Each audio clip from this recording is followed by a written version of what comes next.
Cláudio, boa tarde, antes de mais, já sei, aí é boa noite, É possivelmente. boa noite já, sim. Boa noite, possivelmente. Desde já obrigado por teres acedido ao convite. Nós vamos falar sobre o treino mental, que é para isto que cá estamos. O que é para ti o treino mental?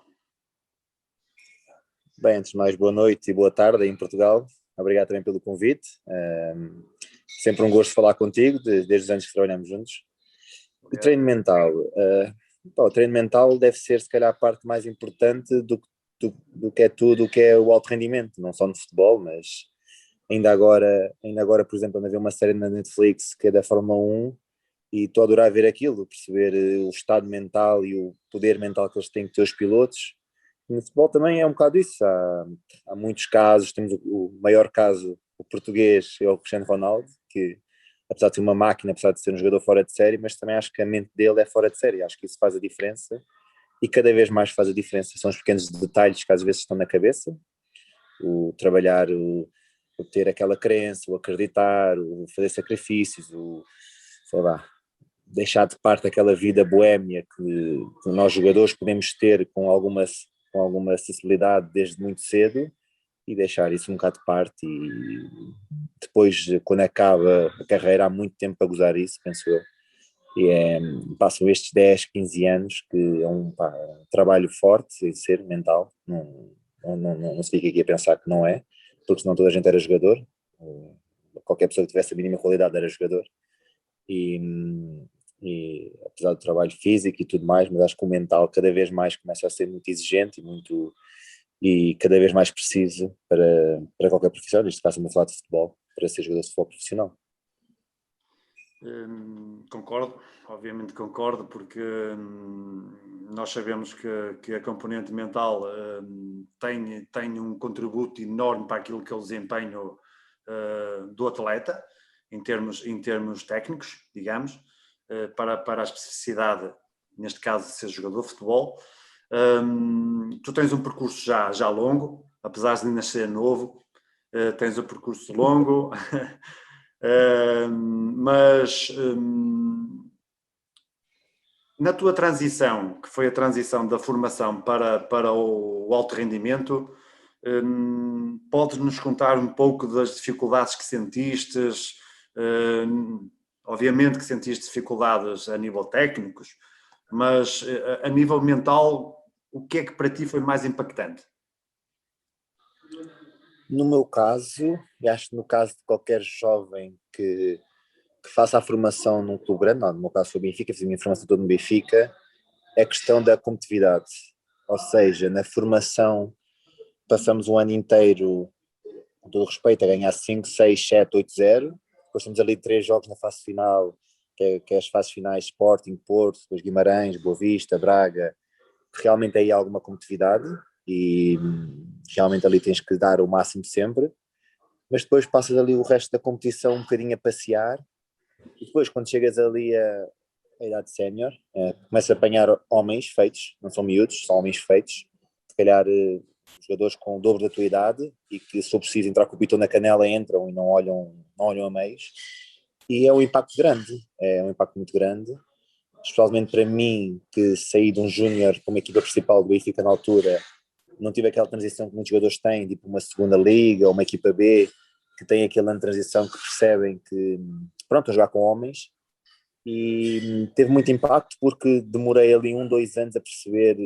realmente a diferença que havia e talvez se tivesse entrado num registro competitivo como agora há muito, a Liga Revelação, o Sub-23, as equipas B, se tivesse entrado num contexto desses, se calhar ajudar-me muito mais rápido a adaptar-me ao futebol profissional, a minha mente trocar o chip do que é a formação, jogar com miúdos, do que é o profissional e jogar com adultos e homens feitos.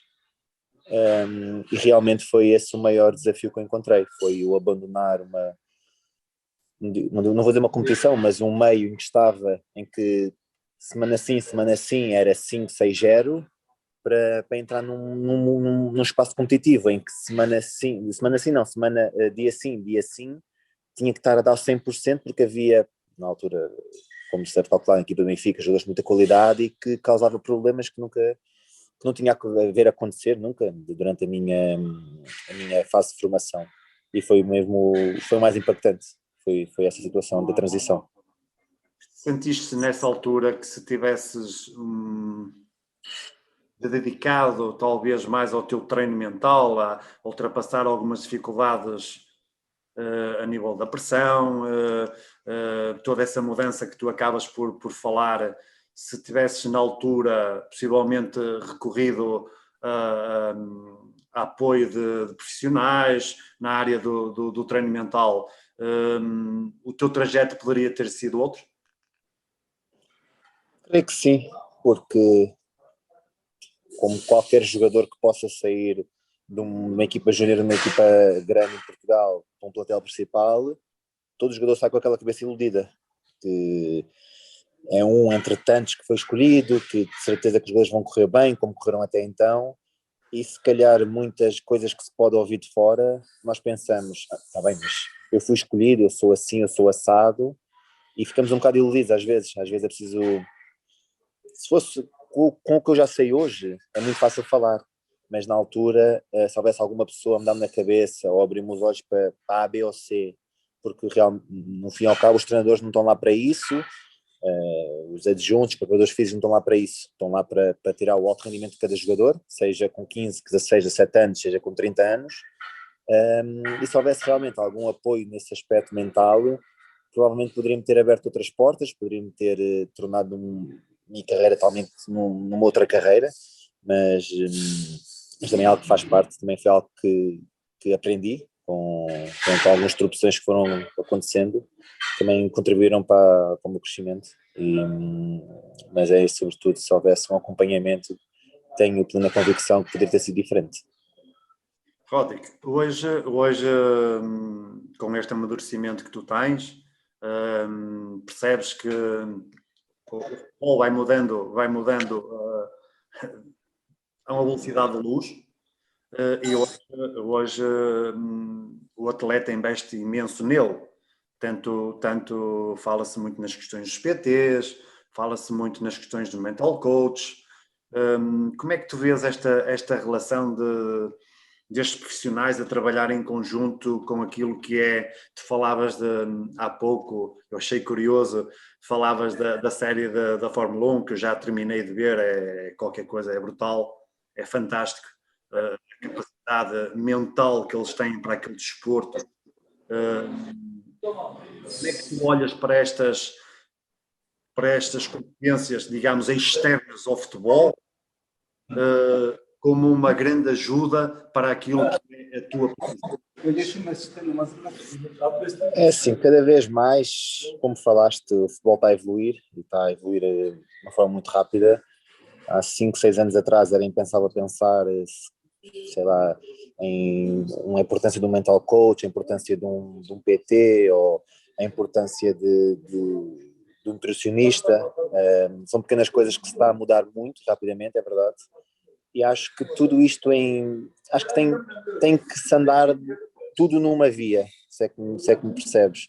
Ou seja, estar tudo conciliado e não querer fazer tudo de maneira diferente, porque só vai estragar.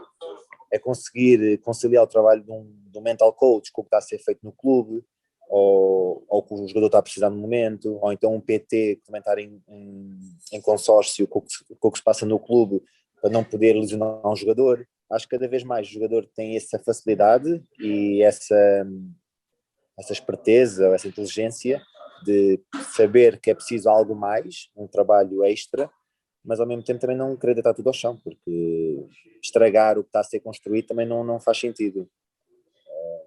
E nesses casos da Fórmula 1 dos pilotos, o trabalho que eles fazem extra, todo o cuidado ao detalhe, tudo o que é planeado, são coisas que faz realmente parte em atletas de alta competição, em alto rendimento, porque isto é assim, a semana após semana somos postos à prova e temos de ter bons desempenhos.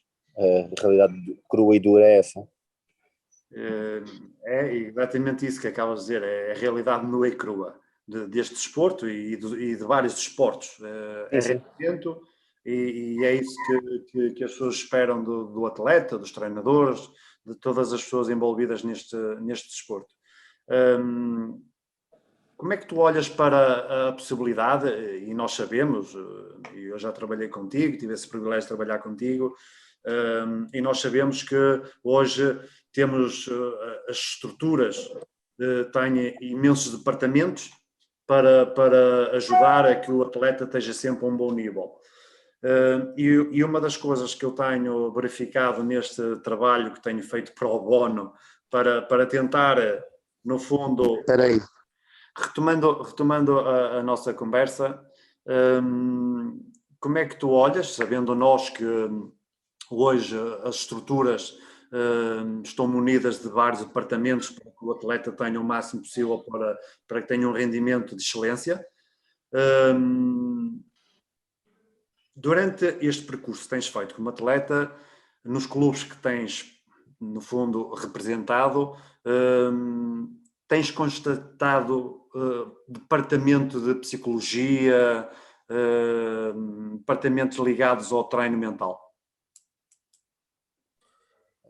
Só no segundo, se não estou em erro, no terceiro ou quarto ano, na altura que eu estou com o Jorge Jesus no Benfica, tivemos um mental coach, na altura, mas que era mais coletivo, não era tanto individual, era mais coletivo para juntar a equipa, rumo ao objetivo e tentar unir o grupo, digamos assim.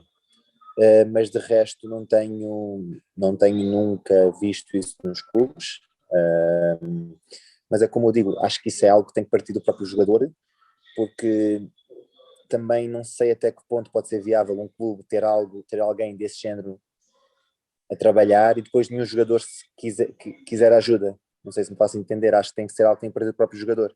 Sim, eu falava precisamente com um colega da tua profissão acerca disso. A resposta foi exatamente essa que tu disseste, que é, obviamente que isto parte sempre do jogador.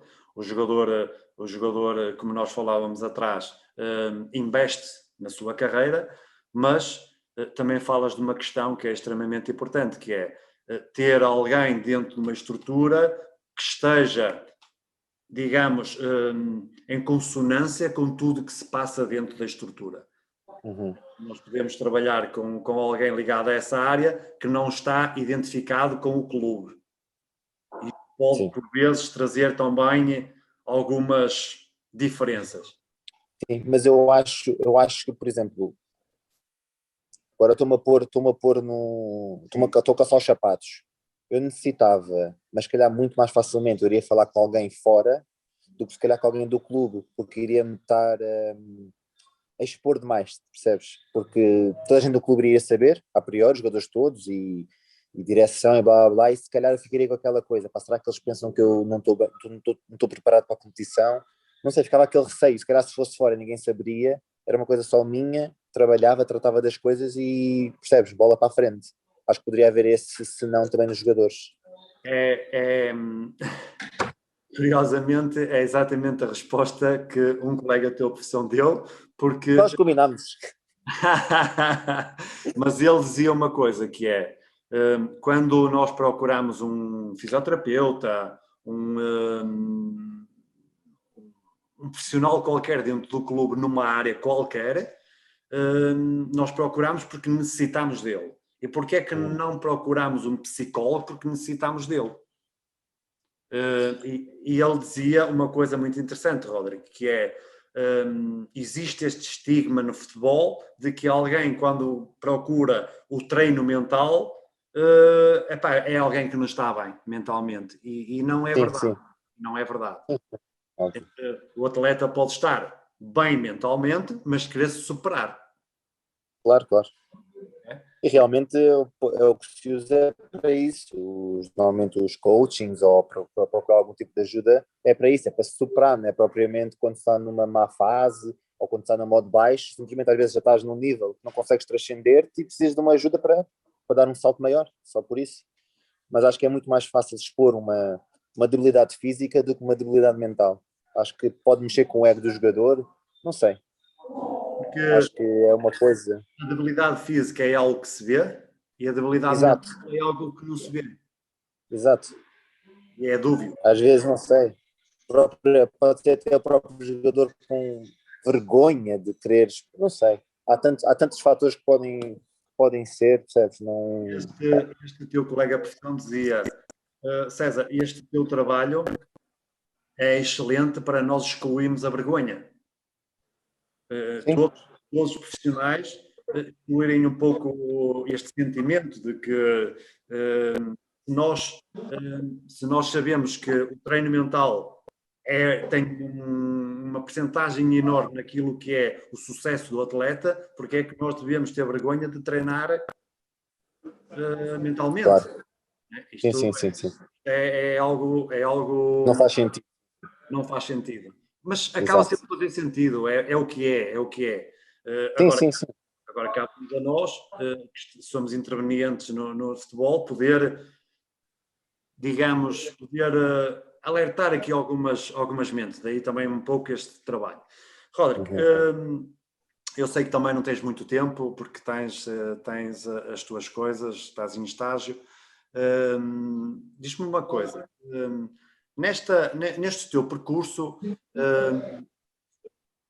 alguma vez procurastes alguém nesta área para te ajudar? A superaste?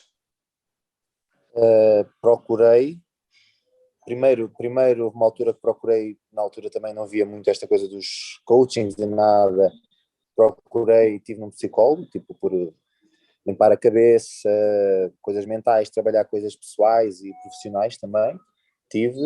Depois houve uma altura que procurei também o coaching, mas na altura senti que realmente se calhar aquilo não era o que me fazia falta, então também acho que estar por estar ia estar a enganar a pessoa, também ia estar a enganar a mim, tipo, ia estar a pagar um serviço para nada, é uma coisa que os pneus do carro estão bons, vou trocar os pneus só porque sim, não faz sentido, né? Não vale a pena gastar dinheiro e trocar, mas passei por uma altura que tive um psicólogo e ajudou bastante na altura. Ainda hoje, possivelmente, utilizas algumas das estratégias que na altura te foram ditas quando tivestes essa procura, penso eu. Sim, e também acho que com o acumular da experiência, acumular das situações, acho que também faz parte do crescimento, passas por determinadas coisas na tua vida que, apesar de serem más, servem para alguma coisa. Acho que o bom das coisas más acontecerem é isso, é trazerem-te ou adicionarem-te algum tempo de experiência para ti e, e perceberes que a partir daí consegues, de uma maneira propositada, dar aquele clique e ligaste, ou um pequeno erro no jogo, tu, ok, pronto, tenho que desligar disto, não vou ficar aqui a remoer nisto e vai passar 5, 10 minutos e vou estar só a fazer porcaria no jogo. E há pequenos mecanismos e pequenas coisas que tu aprendes e pá, tem que ser, tens de transcender, tens que conseguir, às vezes tens aquele bloqueio mental, é pá, não consigo, pá, consegues.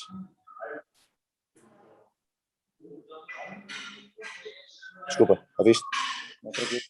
Ligaram-me outra vez. Estava a dizer que ficas com aquele bloqueio mental, mas que está sempre a dizer, não consegues ir mais, não consegues ir mais. Consegues ir mais, que felizmente o nosso corpo quase, podemos dizer que os limites são nós que pomos na cabeça, e é deixar ir, é tentar abrir a cabeça o mais possível, deixar a mente não atrapalhar e sim ajudar, e ir. Roderick, tu ocupas uma posição no campo que é uma posição à semelhança um pouco do guarda-redes, não é? Uhum. Muitas das vezes, ao mínimo erro, pode condicionar aquilo que é uma estratégia, daquilo que é um jogo. Como é que tu encaras esta responsabilidade de todos os jogadores têm a responsabilidade de não querer errar, obviamente, mas como é que tu ultrapassas quando, felizmente, erras poucas vezes, mas quando erras? Acho que é um processo natural. Toda a gente erra. Vamos dar exemplos dos melhores, por exemplo, melhores defesas do mundo, Sérgio Ramos, Van Dijk, na atualidade, toda a gente erra. Acho que temos que aceitar isso, que em 10 jogos posso cometer um erro e nesse erro pode dar golo, mas não pode deixar que isso me abale, porque também um avançado às vezes tem 10 ocasiões e não faz golo, e a confiança dele também baixa muito. Como aquele avançado que nunca toca na bola, depois tem uma oportunidade e faz o golo. E a confiança está nas nuvens. Acho que foi como disse, nunca deixar a mente atrapalhar. Ter a mente sempre limpa, não vir os pensamentos negativos, tentar sempre os pensamentos positivos, tentar sempre que a confiança esteja em alta e trabalhar. Porque errar, toda a gente errar é humano, se não éramos todos máquinas, porque não robôs a jogar, não jogadores, nem humanos. E tentar estar sempre concentrado, sempre com os níveis competitivos lá em cima, porque estando concentrado e com os níveis competitivos, o erro muito mais dificilmente irá aparecer. Agora, se estivermos com a cabeça aluada, ou estamos a pensar o que é que vai ser o jantar, o que é que vai ser o almoço, aí claro que o erro pode aparecer de um momento para o outro. É necessário sempre um grande equilíbrio mental para aquilo que é a nossa profissão. Cláudio, vou tocar aqui num assunto que é, tu nos últimos anos tens sido um atleta que tens sido emprestado. Esta questão dos empréstimos também é algo que tem algum impacto no jogador?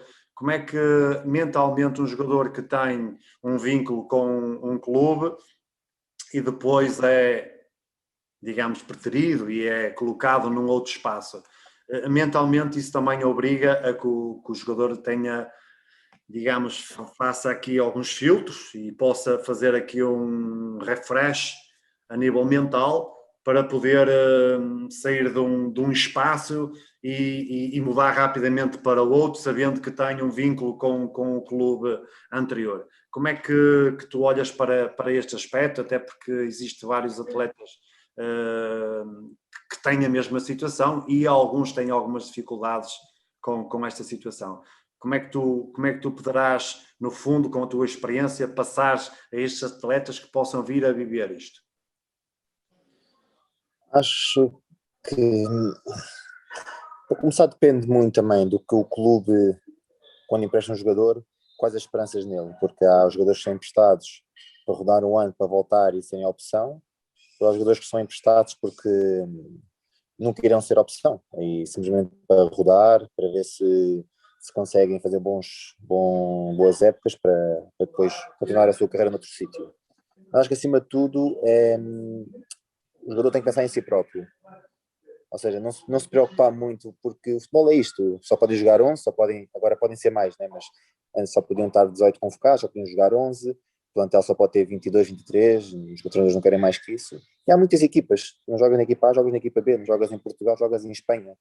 E o jogador tem que pensar que o futebol é mesmo isto, é um mundo de negócios, muitas vezes as coisas acontecem não é pela qualidade do jogador, há negócios envolvidos e às vezes um ou outro jogador pode ser apanhado pelo meio e a carreira, em vez de ir pela autoestrada, vai pela nacional, mas é ficar focado, é perceber que todos os dias tem que trabalhar para ele, não é para mais ninguém, porque ao fim e ao cabo a carreira é feita para ele próprio, os troféus, ou os títulos, ou o dinheiro que ganhar vai ser para ele, por isso tem que trabalhar para ele próprio, perceber que se não for feliz por exemplo, num Rio Ave, pode ser feliz num Famalicão, se não for feliz num Barcelona, pode ser feliz no Atlético de Madrid, e perceber que há muitos lugares para ser feliz, não é propriamente num lugar onde está contratualmente ligado, pode ser emprestado e fazer uma época formidável e depois ir para um outro clube e continuar a sua felicidade lá e nunca se deixar ir abaixo. Acho que tem que ter uma força mental forte, perceber isso desde o início, não ficar abalado, a equipa não me quer,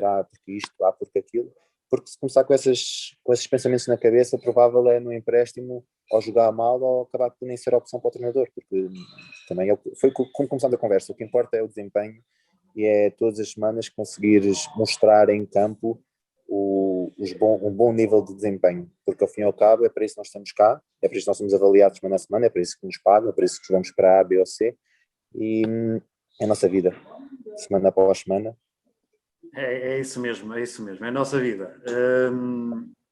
Se tu tivesse a capacidade de ver lá no futuro, mais lá na frente, tu vês esta componente do treino mental a ter uma participação mais forte e mais visível no futebol? Não sei, não consigo responder a isso, porque não sei, não, pá, são questões que não, que depende de muita coisa, depende dos clubes, depende de presidentes, depende de diretores, estás a perceber? Não é uma coisa que vai depender simplesmente de um jogador ou dos jogadores. É algo que tem que partir de uma estrutura, é algo que tem que partir se calhar, de uma federação, tem que partir de um país inteiro, estás a perceber? É muito difícil conseguir responder a isso, sinceramente. Não, pá, não. Se tu tivesses o dom e a autonomia para fazer algo pelo futebol, tu farias isso? Provavelmente faria, e provavelmente faria até em escalões de formação, que é muito mais importante do que, quer dizer, é importante também no profissional, mas acho que nos escalões de formação, cada vez mais com os dias que hoje em dia, cada vez mais com redes sociais e com todo o mediatismo muito cedo se dá aos jovens jogadores, acho que é fundamental era ter nos escalões de formação. Hoje, os escalões de formação privados já têm tratamentos, gabinetes de psicologia e por isso mesmo que de facto é essencial. Para terminarmos, que conselho darias a um jogador que está a iniciar a sua carreira e que muitas das vezes tem as dúvidas, as imensas dúvidas que tu tiveste e que todos nós tivemos quando começámos a nossa carreira, de dou importância ao treino mental, não dou importância só técnico-tático. O que é que tu dirias relativamente a um atleta que quer chegar ao top e que precisa de trabalhar estas componentes todas? Primeira coisa, talento, não é? Acho que a coisa inerente à profissão é ter o talento e saber o que fazer com a bola, digamos. E depois acho que mais qualquer coisa é do que conseguir fintar meia equipa, do que conseguir correr 100 metros em 10 segundos, do que fazer isto ou aquilo outro, acho que é a força mental, capacidade mental. Temos o caso de muitos jogadores, temos o caso, como eu falei há pouco, o Ronaldo, pá, tem todas as condições do mundo, a gente falava dele que Manchester United, se calhar ele era um jogador muito mais alegre no jogo, fintava, driblava, fazia isto, fazia aquilo outro, mas ele no Real Madrid meteu o clique, queria ser o melhor marcador, queria bater recordes, queria bater isto, ninguém o segurou e ninguém o segura. Agora com 34 anos, não estou em erro, 35, continua a bater recordes e as pessoas continuam a duvidar dele e ele continua a bater recordes. E é o exemplo mais fácil de dar no mundo de futebol é este. É perceber que a força mental e o que tu metes na cabeça é do que correres. Estás? Sim, Deixa-te ver. sim. Não ouvi? Sim. Muito mais poderoso a força mental do que ir para o ginásio, do que ficar uma hora a bater livres. É importante tudo isso. Acho que é uma mistura de tudo, é importante, mas se tu metes na cabeça que é isto que queres, estás disposto a fazer sacrifício e tudo mais, é um passo muito acertado que dás para construir uma bela carreira. Roderick, terminas bem, terminas dizendo que o treino mental pode levar um atleta à excelência. Sim. E daí nós, no meu caso, e dando a cara por um projeto sobre o treino mental, conseguimos quase todos chegar à mesma conclusão, que é devemos realmente dar uma enorme importância àquilo que é o treino mental. Tenho que, terminando, agradecer pela tua disponibilidade, que eu sei que nem sempre é fácil pelos compromissos que vocês têm.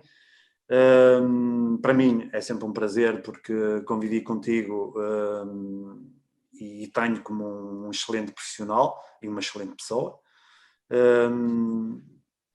Obviamente vou-te desejar como amigo que tenhas mais 20 anos de carreira ao mais alto nível e que seja, acima de tudo, muito sucesso e acima de tudo, que te proporcione muita felicidade. Não é só o sucesso, é que sejas feliz naquilo que tu fazes. Claro. Isso é o mais importante. Ok, Roderick? Muito obrigado pelo convite, pela conversa. Também desejo tudo bom no projeto e com certeza que irá-te abrir portas. Deus queira que que dê certo e que as pessoas comecem a ouvir e a perceber e que possa realmente dar algum impacto no futebol. Mais uma vez, obrigado e continuação de uma boa carreira. Tá? Muito obrigado. Um abraço.